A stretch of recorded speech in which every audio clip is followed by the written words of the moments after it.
C'est inquiétant pour le médaillé de bronze mondial sur le steeple à Berlin en 2009. À 1 km de la ligne, c'est effectivement un signe des plus inquiétants. Ouais, ce kilomètre a été parcouru en 2,42, du 8e au 9e.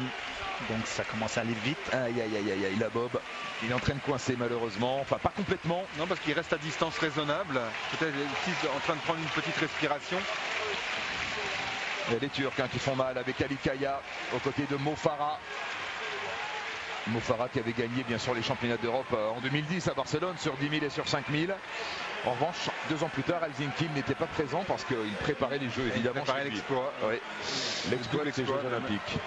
Bob Tari, c'est son 5e championnat d'Europe. 5e championnat d'Europe. Ça veut dire qu'il était déjà là à Budapest? Non. Ouais, voilà. J'ai terminé ma carrière, que lui est démarré tout jeune. On s'est croisés, on a été sélectionnés ensemble. Donc il a démarré à Budapest, Bob Tari. Et l'accélération progressive là de Mo Farah. On est à quoi? À 600 mètres de l'arrivée. 600 mètres de l'arrivée. On va avoir une explication royale.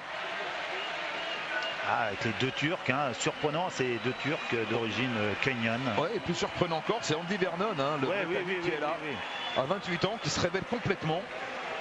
Lui qui a couru en 28-26 cette année.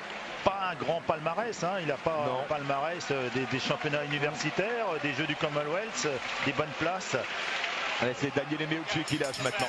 L'Italien médaillé lors des 2 derniers championnats d'Europe qui ne sera pas sur le podium cette année. Attention les retardataires. Ouais, faut faire attention là. Allez, Mo Farah. L'anglais qui a été obligé de passer au couleur numéro 3 presque. Mo Farah avec Kaya et Arikan dans sa foulée, les 2 Turcs. Fantastique cet anglais là. Il n'est pas royal en tout cas, le Mo Farah effectivement.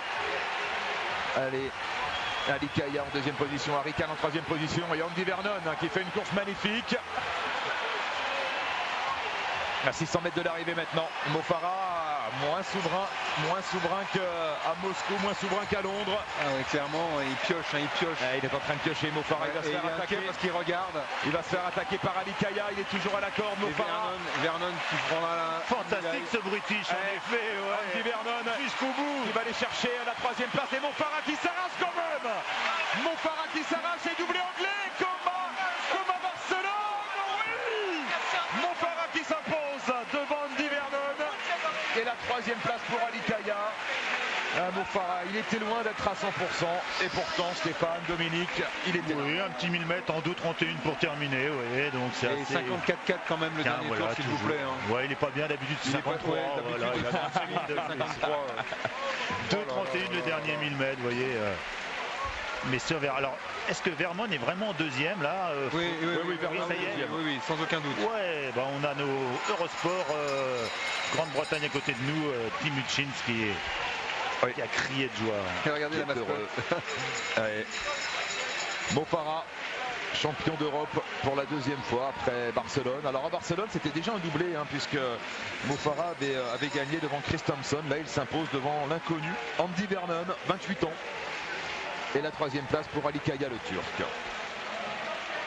Voilà le drapeau de Turquie est sorti. Alors qu'il pleut. Ah bah oui, tiens, ça nous manquait. Ça manquait. Ah, puis ça redescend bien. C'est quand même le fil rouge de la journée, faut-il le rappeler. Oui.